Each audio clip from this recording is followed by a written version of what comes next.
Hello students, we are studying the topic solid state. In today's session, we are going to study about the concept crystal structure. Let us understand what do you mean by a crystal structure. So first, let us see what do you mean by a crystal, lattice and basis. First, let us understand the meaning of the term lattice. Lattice is nothing but the geometrical arrangement of simple points in three-dimensional periodic array or arrangement. This lattice looks in this way. When a constituent particle is attached to each of the lattice point, what we get is the crystal structure.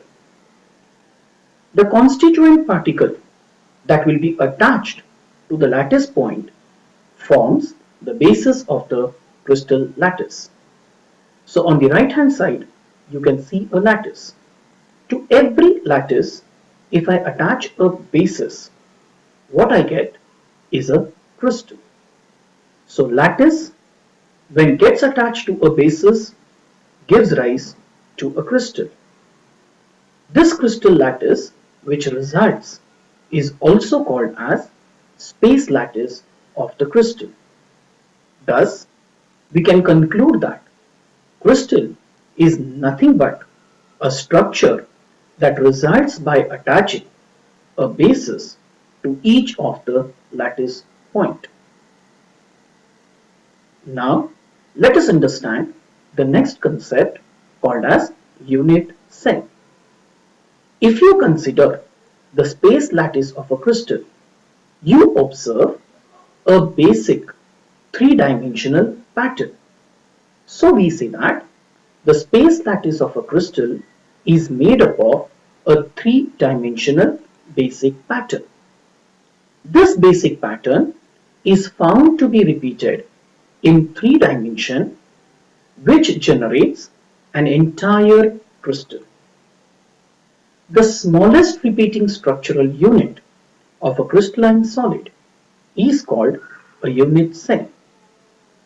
When you stack or join together many unit cells, it results into the crystal. When you stack or when you join the unit cells together, we observe that each unit cell will share its face, its edge, as well as its corners with the neighboring unit cells. The most important point which you have to remember is that the geometrical shape of the unit cell and the geometrical shape of the entire macroscopic crystal is always the same. For example, if the crystal has a cubic shape, then the unit cell will also have a cubic shape only. Every unit cell has certain dimensions. The dimensions of the unit cell along the three coordinate axes are denoted by the symbols A, B and C. The angle between these three axes are represented by the symbols alpha, beta and gamma.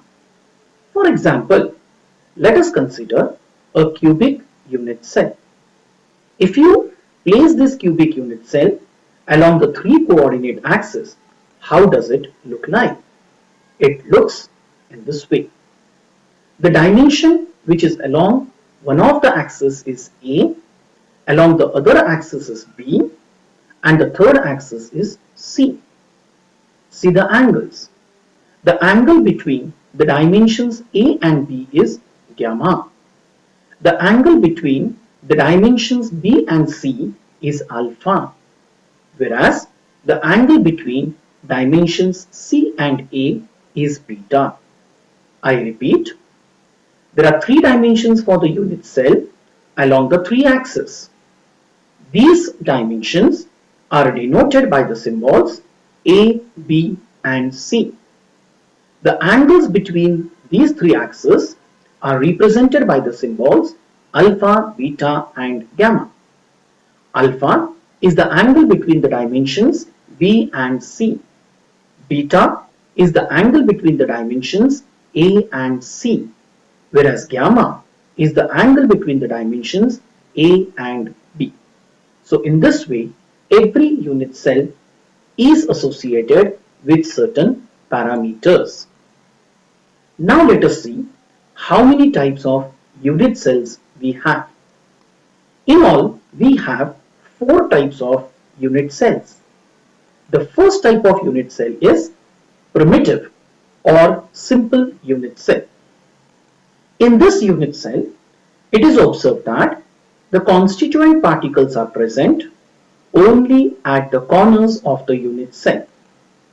Second is body-centered unit cell. It is observed that in this type of unit cell, every corner has a particle.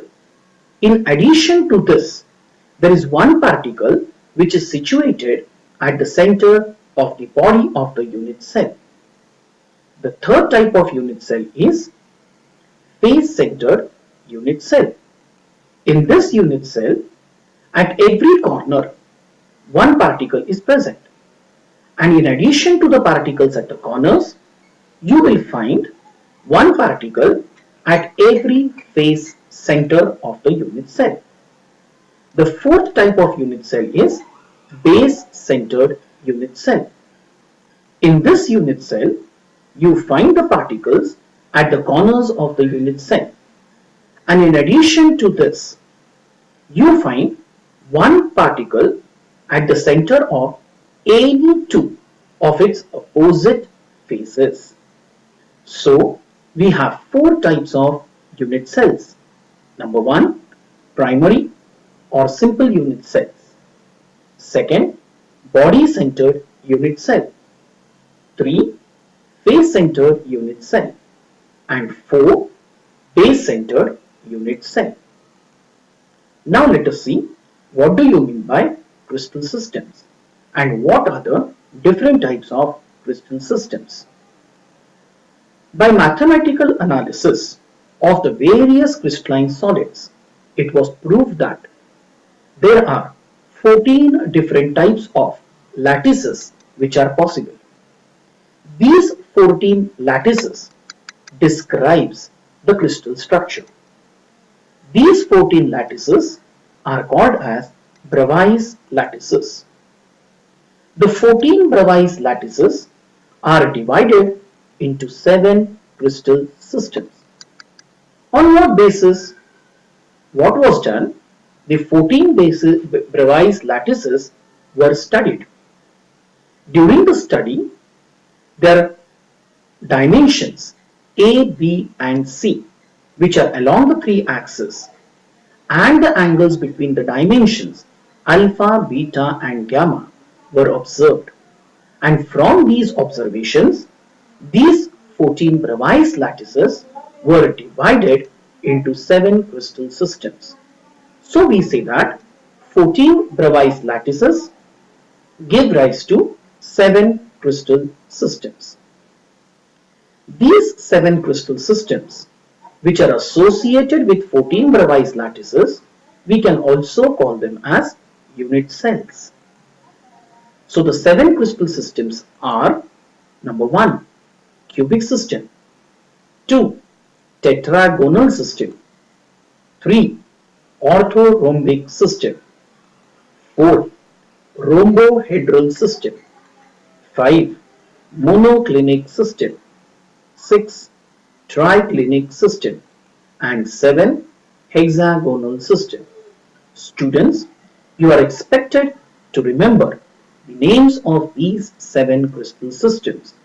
So I repeat again, the 7 crystal systems are named as cubic system, tetragonal system, orthorhombic system, rhombohedral system, monoclinic system, triclinic system, and hexagonal system. Thank you. Please like, comment and subscribe for the further videos.